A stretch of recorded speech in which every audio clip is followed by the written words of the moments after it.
로마가 가지고 있는 종교 정책은 한 단어로 관대함입니다. 어떠한 종교를 믿어도 상관없다는 거예요. 뭐 하고 싶은 대로 다 믿어도 된다라는 그런 관대함이 있었습니다. 그렇기 때문에 모든 종교가 사실은 이 로마의 통치 아래서 굉장한 평화를 누리고 안전을 누렸습니다. 그런데 유독 기독교에 대해서만큼은 관대하지 않았습니다. 굉장히 악랄했고 굉장히 집요하게 공격했다라고 되어져 있습니다. 근데 왜 그렇게 심하게 기독교에 대해서 공격을 했냐면 두 가지 이유 때문이라고 되어 있어요. 한번 찾아볼게요. 요한계시록 13장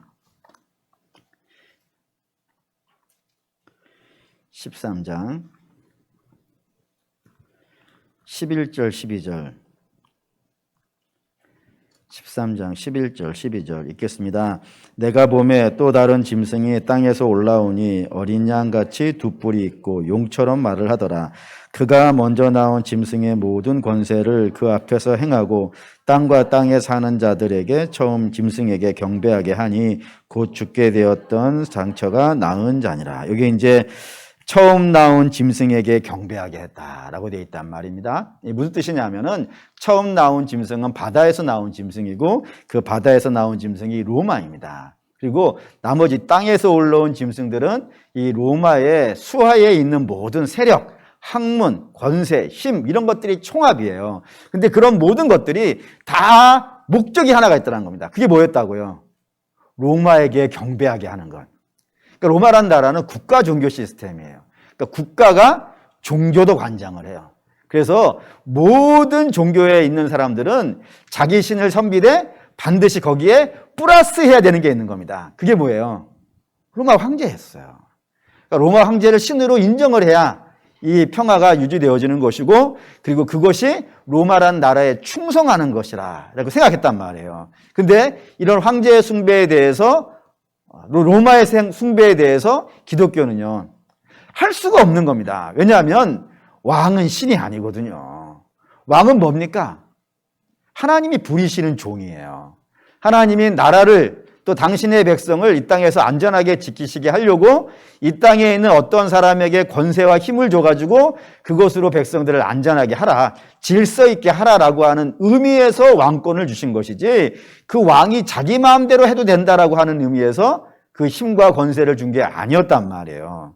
그런데 로마는 그게 자기의 힘이었단 말입니다. 그래서 모든 자들이 다 자기에게 경배해야 되는데 그걸 경배를 하지 않는 족속이 이 기독교인이기 때문에 로마에 반역하는 자라고 생각을 한 거예요.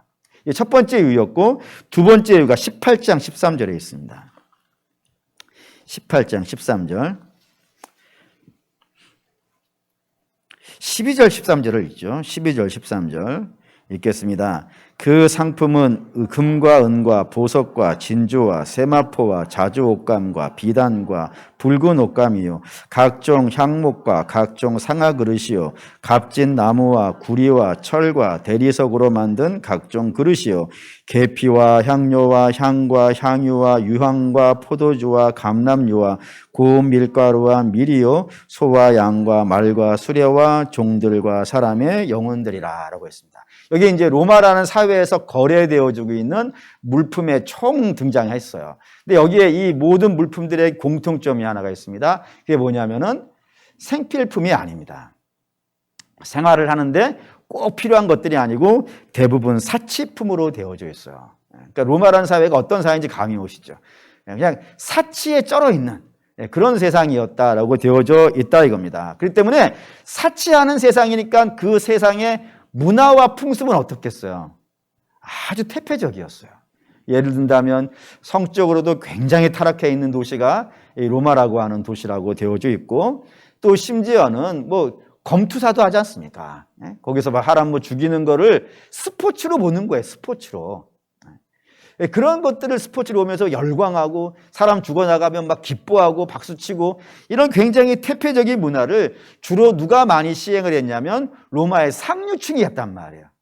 상류층이 그런 것들을 보면서 막 다른 게 할 일이 없으니까 돈은 어마어마하게 들어온단 말이에요. 전 세계에서 세금을 걷어들이니까 자기들은 뭐 굳이 뭐 싸우지 않아도 용병 들어서 전쟁시키고 이런 식으로 수없이 재물들이 막 들어오니까 그걸로 할 게 없으니까 사치를 하고 퇴폐를 하고 이런 삶을 살아왔다 이거예요. 근데 그거에 대해서 교회가요, 동의하지 않는 겁니다.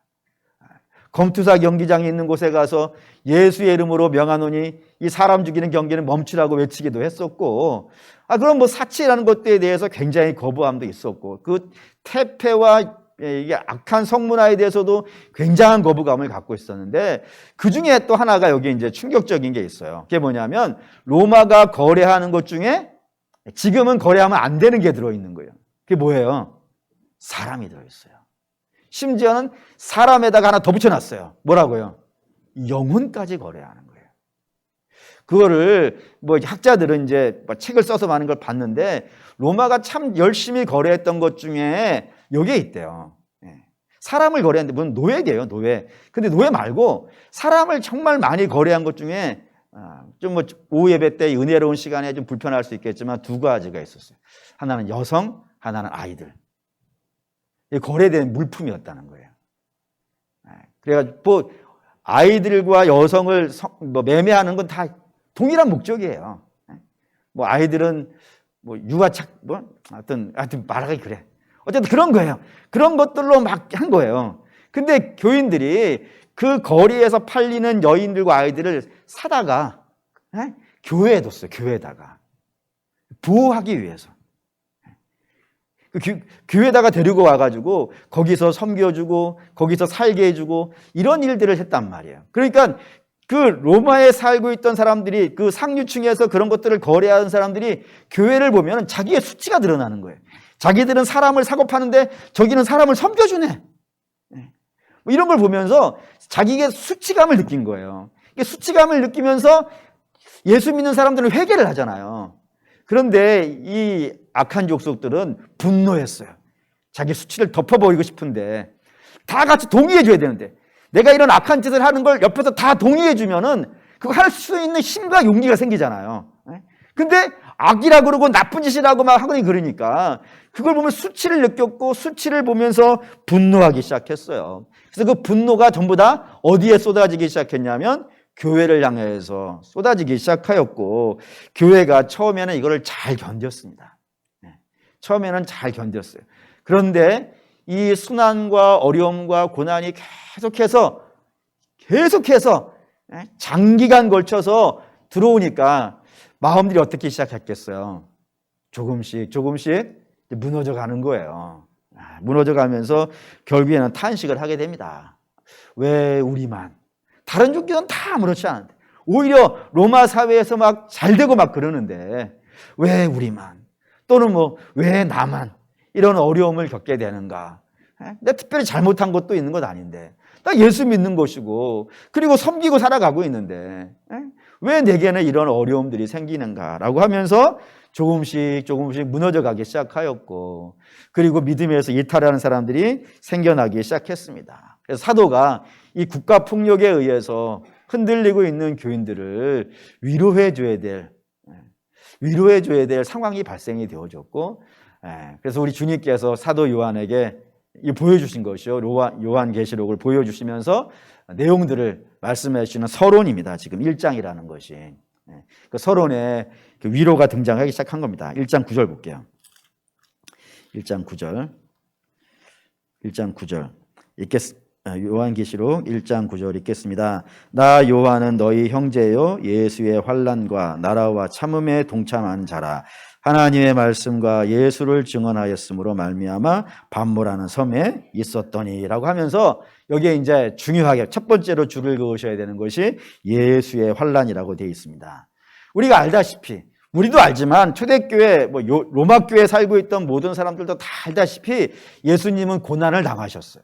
십자가 고난을 당하셨어요. 그런데 그 십자가 고난을 당한 것이 본인의 잘못이나 본인의 죄나 본인의 문제가 있어서 그런 것이 아닌 건 모두가 안다 이거예요. 그러면은 오히려 그분은 섬겼고 사랑했고 도와줬고 가르쳤고 소망을 주시고 하나님을 알게 하고 복음을 전해주시고 이런 걸 하면은 상을 받아야죠. 상을. 상을 받아야 마땅함에도 불구하고 그분이 공격을 당하였고 미움을 당하였고 싫어 버림받았고 심지어는 죽었다 이거예요. 이게 예수의 환난인데 그럼 그런 예수의 환난이 왜 임한 거예요? 이 세상의 죄 때문이라 이겁니다. 이 세상의 죄가 예수님을 향해서 공격하는 것이라고요. 고로 예수님도 그런 공격을 당하는데 우리는 뭐 어떻게 했어요? 좀 더 가볼까요? 여기 이제 사도가 자기를 형제라고 부르는 장면이 등장을 해요. 이게 왜 좀 재미있는 장면이냐면 사도 바울이 편지를 쓸 때 항상 뭐라고 하냐면 나 사도 바울은 이렇게 사도를 하고 붙인단 말입니다. 왜 사도는 바울은 자기를 자꾸 사도라고 주장을 하냐면 그가 전하는 메시지가 뭐겠어요? 복음이에요. 그런데 복음은 하나님의 말씀은 누가 전했을 때 정당성이 생기고 권위가 생기냐면은 사도라는 권위가 필요해요. 근데 다른 사람들은 사도 바울을 사도라고 잘 인정을 안 하네. 예수님이 처음 이 땅에 오셔가지고 선정하셨던 그 11명의 사도만 사도라고 인정을 하지 사도 바울은 옛날에 우리를 공격한 자였으니까 사도라고 잘 인정을 안 해줘가지고 사도 바울이 사도가 인정이 안 됨으로 말미암아 그가 전하는 복음도 어떻게 됐겠어요? 휘청휘청하게 된 거란 말이에요. 그래서 사도 바울은 이 복음의 정당성을 확보하기 위해서 내가 예수님으로부터 택함 받은 종이다 라는 사도를 계속 강조를 합니다. 근데 사도 요한은 그렇게 할 필요가 없는 거예요, 지금. 왜냐하면 지금 로마 교회는 사도의 권위가 필요한 것이 아니라 위로가 필요하단 말이에요. 근데 그 위로를 설명하기 위해서 형제라는 단어를 쓴 겁니다. 형제라는 말은 권위의 단어가 아니라 친근함의 단어지 않습니까? 그러니까 사도 요한은 실제로 로마 교회랑 굉장히 친했어요. 가까이 지냈어요. 가까이 지냈기 때문에 이 로마 교회는 사도 요한의 살아갔던 삶의 족적들을 알겠어요, 모르겠어요? 정확하게 알지. 형제로 가까이 보던 사람이니까. 그러니까 사도 요한도 절대로 죄를 지을 사람이 아니고 나쁜 짓을 할 사람이 아니고 국가로부터 벌을 받을 만한 죄가 있는 사람이 아니라는 거는 이 로마 교회가 잘 알아요. 잘 알아요. 그런데 그럼에도 불구하고 이 사도 요한이 어떠한 상황이라고요? 고난을 받고 있다 이거예요. 그 예수의 환난에 동참하고 있다고요. 그러니까 꼭 잘못이 있어야 이 땅에 환난이 있고 어려움이 있고 근심이 있는 것은 아니라 이겁니다. 우리가 예수를 믿음으로 말미암아서 예수님이 고난 받으셨듯이 우리도 고난 당할 수 있다라고 이야기를 하는 거예요. 그러니 성도들이 이 땅에서 고난 받는 게 이상한 게 아니라는 겁니다.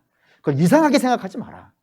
우리 예수 믿고 가는 것도 예수님도 공격 받으시는데 사도도 공격을 받는데 우리도 예수 믿는다는 이유만으로도 얼마든지 공격받을 수 있는 곳에 살고 있다 이겁니다. 살고 있으니까 이 고난 때문에 낙심하거나 실망하지 말라라는 것이 사도 요한의 첫 번째 메시지가 돼요. 그 때문에 고난 때문에 낙심하지 말고 대신 이 고난이 왔을 때 어떻게 대처하느냐가 중요하겠죠. 고난은 누구에게 있어요? 누구에게도 있어요. 잘못해서도 임하고 우리가 예수를 잘 믿음에도 불구하고 고난을 당할 수 있어요. 누구에게나 당할 수 있어요. 그러니까 고난이 왔느냐는 것은 중요한 문제가 아닌 거예요. 중요한 것은 이 고난이 왔을 때 우리가 어떻게 대처해야 될 것인가 라는 것이 사도 요한의 이제 중요한 관심이 됐어요. 그 두 가지로 설명을 하는데 일단 9절을 보고 가시죠. 9절. 다시 읽겠습니다. 나 요한은 너희 형제요 예수의 환난과 나라와 참음에 동참한 자라. 하나님의 말씀과 예수님을 증언함으로 만모라는 섬에 있었더니라고 했는데 여기 이제 두 번째로 줄을 그으셔야 되는 것이 이제 참음입니다. 참음. 고난이 왔을 때 참음에 동참해야 된다라는 것이 사도 요한의 명이라 이겁니다. 인내해야 된다는 거예요. 그런데 성경은 이 인내를 두 가지로 나누어서 설명을 해요. 하나는 소극적인 인내가 있고 두 번째는 적극적인 인내가 있더라 이겁니다. 우선 소극적인 인내부터 볼게요. 마가복음 8장입니다. 마가복음 8장 34절. 마가복음 8장 34절.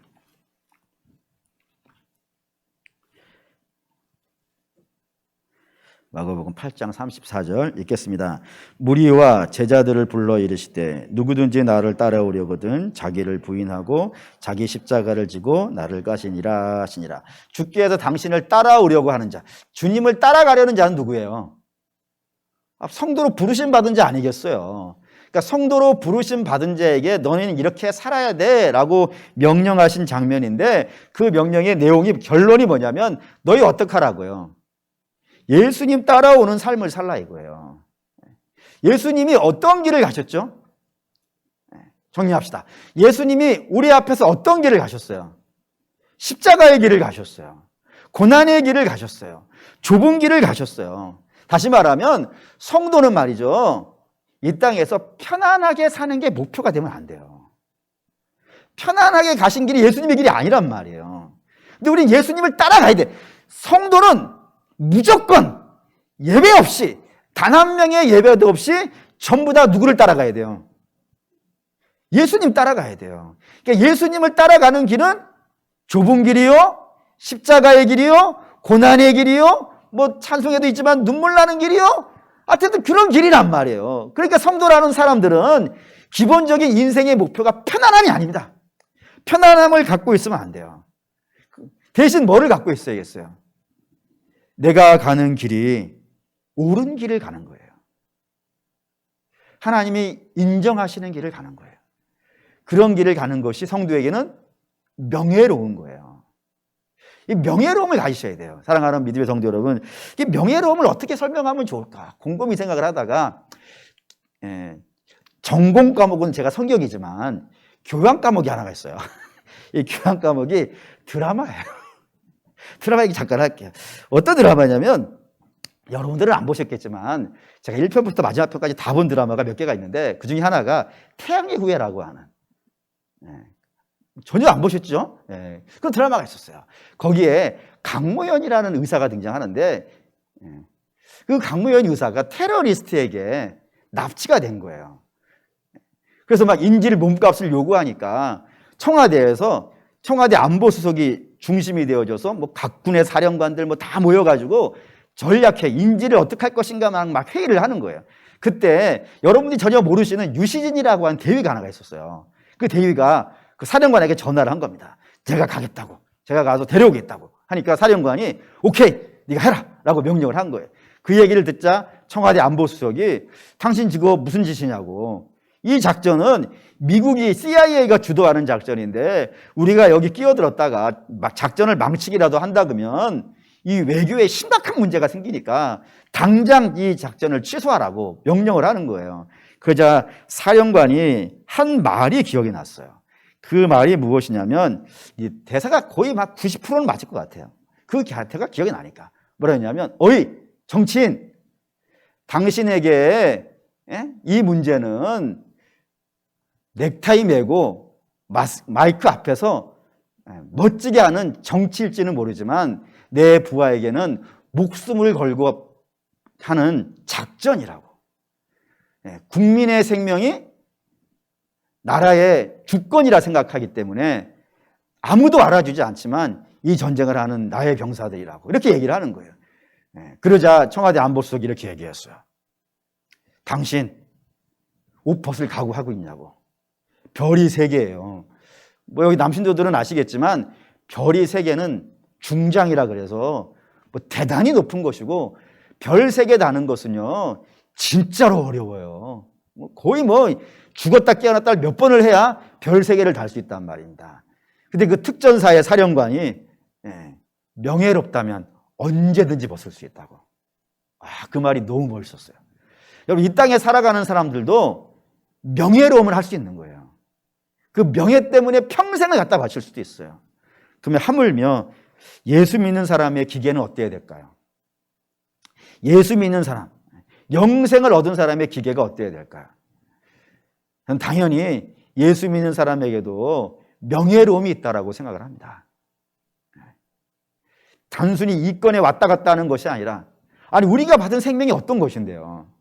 하나님이 당신의 아들을 죽여가지고 우리에게 주신 이 생명인데, 이 생명이 얼마나 명예로운 거예요. 이 명예로움을 지킬 수 있어야 돼요. 그러니까 환난 가운데서도 나는 신자야, 나는 새 생명 입은 자이고 나는 하나님의 자녀야.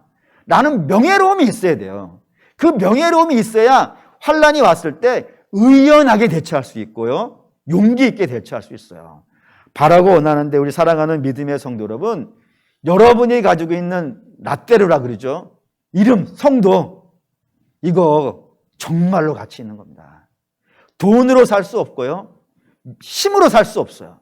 찬송가 부르지 않습니까? 돈으로도 못 가요 하나님 나라, 힘으로도 못 가요 하나님 나라. 무엇으로 가는 나라? 믿음으로 가는 나라. 우리 주 예수 그리스도께서 우리에게 은혜를 베풀어 주셨기 때문에 우리가 천국 갈 수 있는 명예를 얻었단 말이에요. 그 명예를 돈 몇 푼에 어떻게 바꾸겠으며, 그 명예를 세상의 권력과 어떻게 바꾸겠으며, 편안하게 사는 길과 바꿀 수 있겠어요. 바라고 원하는데 여러분이 받은 이 이름이 얼마나 명예스러운 이름인지 아셨으면 좋겠어요. 그래서 그 명예로움을, 옳은 길을 가고 있는 게 지금 예수 믿고 당하는 고난은, 이 세상에서 나쁜 짓을 해가지고 당하는 고난은 부끄럽게 하려고 없지만 우리가 예수를 믿기 때문에 당하고 있다라고 하는 이 고난은 굉장히 영광스러운 거예요. 주님의 발자취를 따라가고 있는 거니까. 이런 명예로움이 갖고 인내하실 수 있는 저와 여러분 되시기를 주의 이름으로 축원합니다. 두 번째, 적극적인 의미의 인내가 있어요. 이 적극적인 의미의 인내는 우리가 옳은 길로 간다, 옳은 길을 가니까 그걸로 만족 끝나는 것이 아니라 이 옳은 길 끝에 만나는 것이 있더라 이겁니다. 그게 두 가지라고 되어 있어요. 하나는 완성이에요, 완성. 다시 말하면 성경에는 수많은 믿음의 사람들이 등장을 해요. 근데 그 수많은 믿음의 사람들이 처음부터 대단하지 않았어요. 처음에는 다 겨자씨와 같아. 겨자씨와 같아요. 근데 그 겨자씨 같이 시원치 않은 사람들이 하나님과 함께 동행하면서 점점 완성되어져 가는 거예요. 근데 그 점점 완성되어지는 그 과정 있잖아요. 이 과정이 전부 다 뭐든지 아십니까? 다 어려움들이에요. 예를 든다면 모세가 세상에서 가장 온유한 사람이 된다 하잖아요. 그는 처음에는 세상에서 제일 온유한 사람이 아니라 자기 얘기를 열받겠다고 사람을 죽이는 사람이란 말이에요. 그런 사람이 자기에게 막 폭거를 하고 막 소리를 지르고 욕을 하는 사람들을 다 품을 수 있을 만큼 온유한 사람이 되는 거예요. 근데 그까지 가는데 뭐가 있어요? 그 가운데 광야를 지나가요. 광야를 지나가면서 또 그 이전에는 40년 광야에서 양들과 생활하면서 그런 시간들을 거쳐가요. 그러면서 조금씩 완성이 되어진 사람이에요. 바울도 그렇죠. 바울도 처음에 살인자였습니다. 그런 사람이 복음의 가장 위대한 용사라 해야겠죠. 그럼 복음의 위대한 용사가 되어져요. 근데 그가 어떻게 해서, 그 과정에 뭐가 있어요? 다메섹에서 하나님의 책망을 받아요. 그 눈도 멀어요. 그런 과정들을 거쳐가요. 그러면서 하나님을 알아가는 거예요. 베드로도 그렇죠. 베드로는 주님을 부인한 자예요. 자기가 한 말을 뒤집은 자예요. 처음부터 부인한다 그런 것도 아니고 내가 주님을 지키겠습니다라고 소리치고 자랑하던 자예요. 그런데 그가 주님 잡히시던 날 밤에 주님을 부인해요. 그것도 3번이나 부인하고 그것도 모자라서 저주까지도 해요. 그런 자가 무너져요. 그 무너지는 과정을 통하여서 베드로가 만들어져 가요. 디모데도 그렇습니다. 디모데는 성경에 표현되어 있는 방식은 그는 잘 우는 사람이에요. 마음이 소심한 자예요. 상당히 사역자로서는 참 안 좋은 악조건을 가지고 있는 사람이에요. 근데 그런 악조건 속에서 받은 편지가 디모데 전후서예요. 그가 잘하는 사람이었다면 그런 편지를 보냈을 리가 없어요. 근데 그가 참으로 모자란 사람이었단 말이에요. 근데 그런 말씀 받으면서 그 말씀 붙잡고 그 고난의 시간을 견뎌가는 거예요. 이겨가는 거예요. 그러면서 디모데는 초대교회 굉장히 유명한 사역자로 이름이 알려져 있더라 이겁니다. 이런 식입니다. 그러니까 성도는 고난이 왔을 때 이 고난이 고난으로 끝나지 않아요. 이 고난을 거쳐가면서 성도들이 완성이 되어져 가요. 그래서 우리 잘 아는 표현 있죠. 고난이 유익이라. 말 좋아서 하는 표현이 아니라 그렇게 되어져 가요. 누구에게는요? 아무나 그런 건 아니에요. 아무나 고난이 유익이 되는 것이 아니고 정해진 사람이 있더라 이겁니다. 그게 누구라고요? 하나님의 자녀들. 왜요? 하나님이 당신의 자녀에게 고난을 허락하시는 거예요. 욥이 고난을 당할 때 하나님이 허락하셨기 때문에 사단이 와요. 그냥은 안 돼. 하나님이 허락을 하셔요. 그러니까 허락하시는 건 어느 주권 안에서 진행되는 거예요. 그러니까 우리가 당하는 고난은 하나님이 주권 안에서 시작되는 거예요.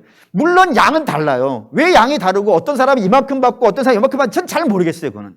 근데 그건 하나님의 주권 아래에 있어요. 하나님의 주권 아래에서 하나님의 통제 아래에서 그 고난이 진행이 되어져 가요. 하지만 그 고난을 거치면서 반드시 욥이 자라요. 욥이 자라요. 훌륭한 신자가 되어져 가요. 그것 때문에 그러니까 우리 사랑하는 믿음의 성도 여러분도 고난 당하시면 하나님이 이 일을 통하여서 나를 완성해 가시겠구나라고 하는 그런 소망이 있으시길 바랍니다. 그 두 번째 1장 7절 읽을게요. 1장 7절 읽겠습니다. 볼지어다 그가 구름을 타고 오시리라. 각 사람의 눈이 그를 보겠고 그를 찌른 자도 볼 것이요 땅에 있는 모든 족속이 그로 말미암아 애국하리니 그리하리라. 아멘. 여기서 던지장합니다. 이 뭔 말이냐면 주님의 모습을 설명을 하고 있어요. 그 주님의 모습이 또 13절 이하에도 쭉 등장을 해요. 굉장히 영광스럽고 멋있는 모습인데 우선 먼저 봐야 되는 건 구름 타고 오시는 분입니다. 예수님을 구름 타고 오신다고 하는데 성경에서 구름이 등장할 때는 사실 엄밀하게 말하면 우리가 눈으로 보는 저런 구름의 모습은 아니에요. 이거 어디에 있는 거냐면 이것을 성경 찾으십시다. 출애굽기 19장. 출애굽기 19장 16절. 모세가 율법을 받으려고 시내산 위에 올라갔을 때 거기서 하나님 만나게 되거든요. 근데 그 하나님 만나는 장면을 성경은 이런 식으로 설명해요. 19장 16절. 19장 16절 읽겠습니다. 셋째 날 아침에 우레와 번개와 빽빽한 구름이 산 위에 있고 나팔 소리가 매우 크게 들리니 진중에 있는 모든 백성이 다 떨더라라고요. 여기 이제 구름 등장했어요. 쉐키나라고 하는 구름인데 하나님의 임재를 상징하는 거예요. 하나님의 신적인 능력. 하나님이 영광 중에 영광스러운 분이에요. 너무나도 어마어마한 분이에요. 그런 분이 임재하실 때 거기에 구름이 빽빽하게 쌓이더라 라고 하는 그런 구름이에요. 더 보시죠. 출애굽기 40장 34절. 거기에는 모세가 성막을 하나님께 바쳤어요. 성막을 바치자 하나님께서 그 성막을 받으시러 내려오시는 거예요. 그 내려오시는 장면을 성경은 이렇게 써요. 40장 34절 읽겠습니다. 구름이 회막에 덮이고 여호와의 영광이 성막에 충만하매. 하나님께서 임재하시는 거예요. 그러니까 하나님의 임재하심을 구름으로 표현을 하는 거예요. 그게 이제 쉐키나의 구름이에요. 그런 영광의 구름. 그러니까 신적인 권위. 그러니까 보통 분이 아니야. 이분은 위대하신 하나님이야. 그런 분이라는 걸 설명을 하려고 할 때 성경은 구름이라는 것을 등장을 시키는 거라 이겁니다. 그거 마찬가지로 오늘 요한계시록에 주께서 구름 타고 오신다는 것은 우리 주님이 하나님이라는 거예요. 신적인 권위와 영광을 들고 이 땅에 심판자로 임하시는 거예요. 초림으로 임하는 건 달라요. 초림에 임하실 때는 구원자로 임하실 때는 어떤 모습이에요? 여인을 통하여서 동정녀 탄생을 통하여서 이 땅에 오시는 것이고 재림을 하실 때는요 심판을 하시러 오시는 거예요. 그때 영광의 모습으로 놀라운 영광, 상상할 수 없는 그런 놀라운 영광을 타고 공중에서 짜자자자자 이렇게 임하시는 장면을 설명하는 것이 구름 타고 오신다는 그런 표현이 되어진다 이겁니다. 그런 거라 이거예요. 그러니까 그런 분이 놀라운 분이 심판을 하러 이 땅에 오시니까 이 땅에 예수 안 믿는 사람들은 어떻게 되겠어요? 뭐 불을 보듯 뻔하지 않겠습니까? 전부 다 심판을 받을 거예요. 반면에 예수 믿고 이 땅을 믿음으로 견뎌가고 있는 사람은요. 잘 이해가 안 되시면 이걸 할까요? 변학도 밑에 춘향이가 있어요. 그래서 목을 치려고 하는 그 순간에 박도령이 이도령이 암행어사 출대하고 딱 나타나면 쫙 달라지잖아요. 그 사또를 중심으로 했던 세력들은요. 안 보셨어요? 춘향전은 교양 중에 교양이에요. 교양 필수야 이거는. 다 다 이제 자빠지고 날라지고 하잖아요. 그때 춘향이는 어떻게 했어요? 같이 막 도망 다닐까요? 기뻐하지 않겠습니까? 그게 성도의 모습이에요. 주님의 재림 때에. 그러니까 주님의 재림 때에 성도는 말할 수 없이 큰 영광을 누릴 거예요. 그러니까 여러분, 우리의 고난은 이렇게 안 끝나요. 우리의 고난은 반드시 어떻게 끝날 거예요? 영광스럽게 끝날 거예요. 그래서 영광스럽게 끝날 건데 지금 포기하실래요? 지금 관두실래요?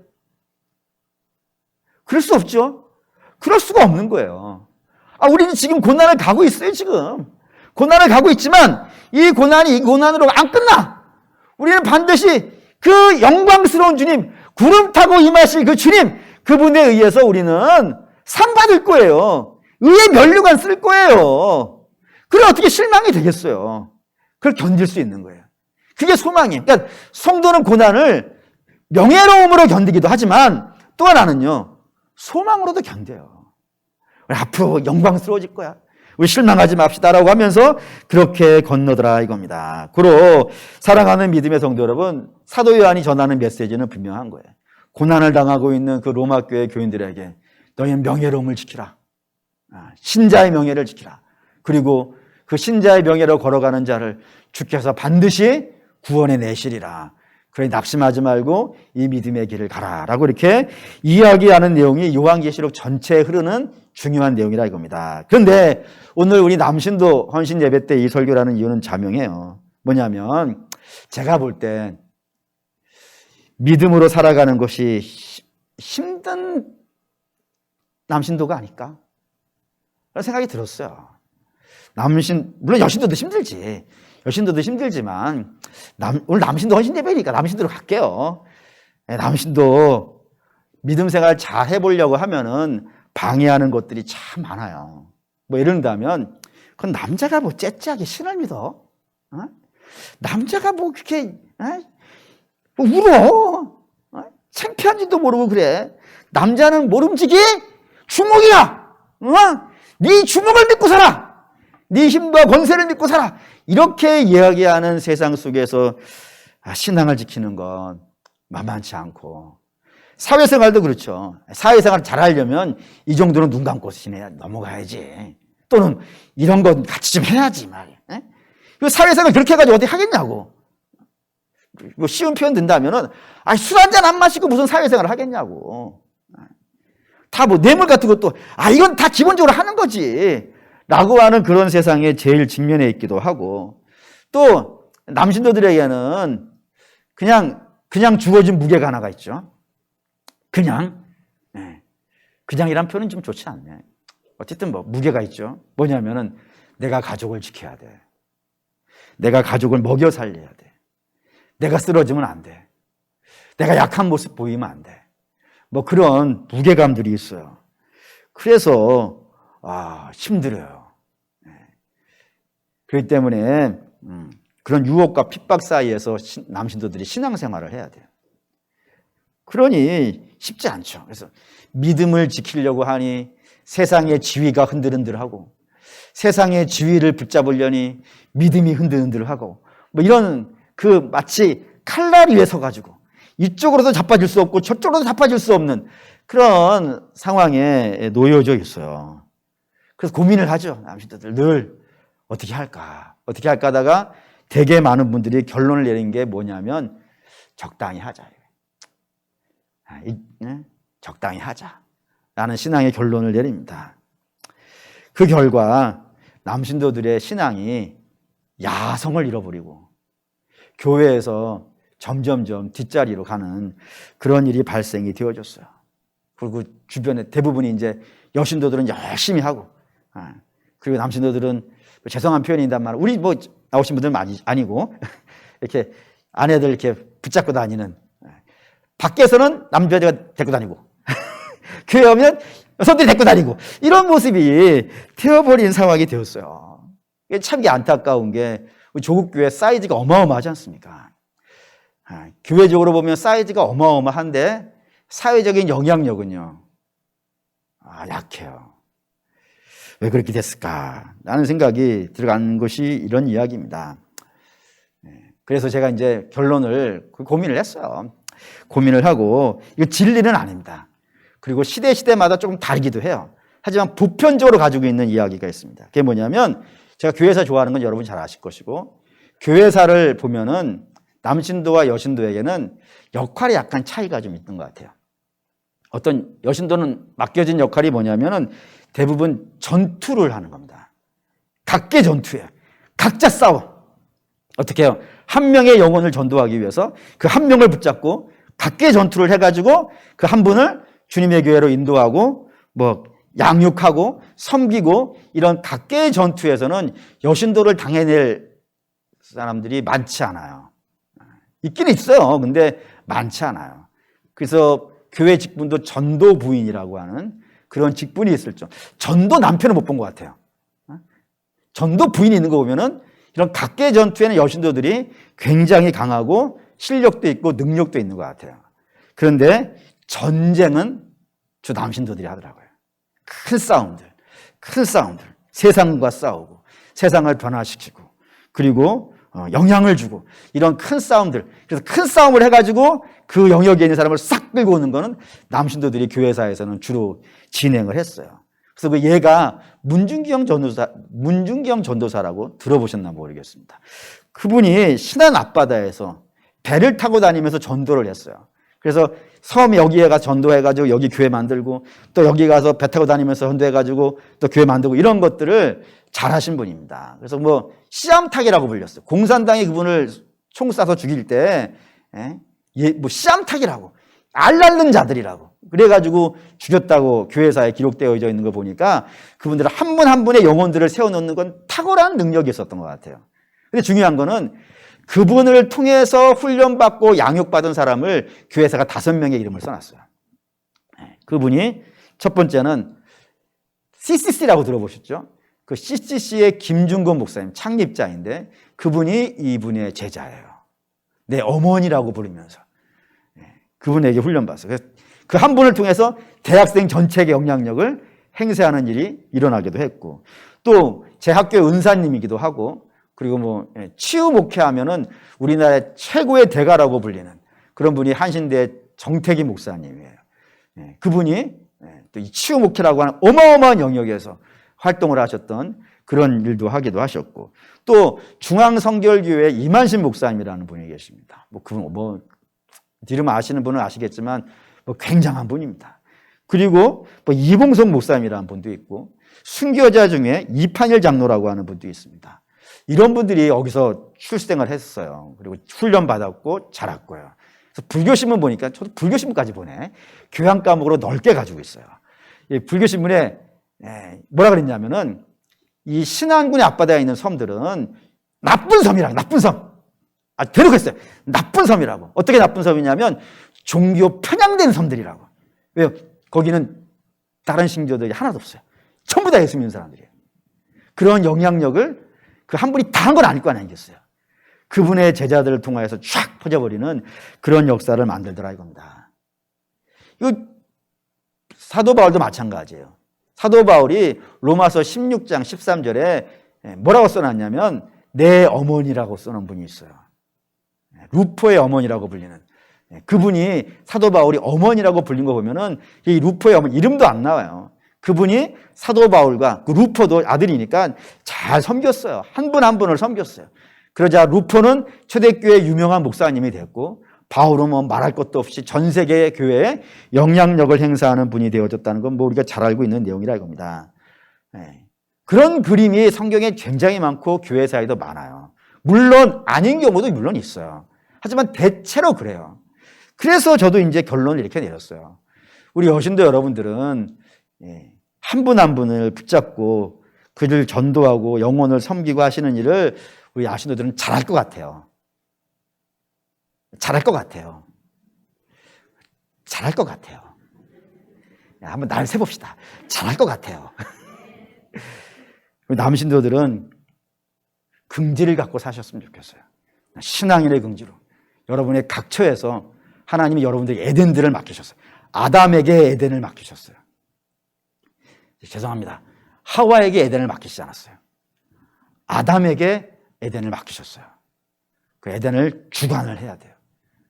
혹시 그 안에 하와가 잘못하면은 꾸짖어서라도 그 에덴을 지켜야 되는 일을 아담에 맡겨졌어요. 그런데 그 일을 못했어요. 같이 무너져 버렸어요. 결과 얼마나 고통스러운 인생들이 펼쳐졌는지는 여러분이 잘 아실 거라 생각합니다. 그리고 우리 남신도 여러분들은 그게 여러분에게 주어진 사명입니다. 여러분의 가정을 믿음으로 지키십시오.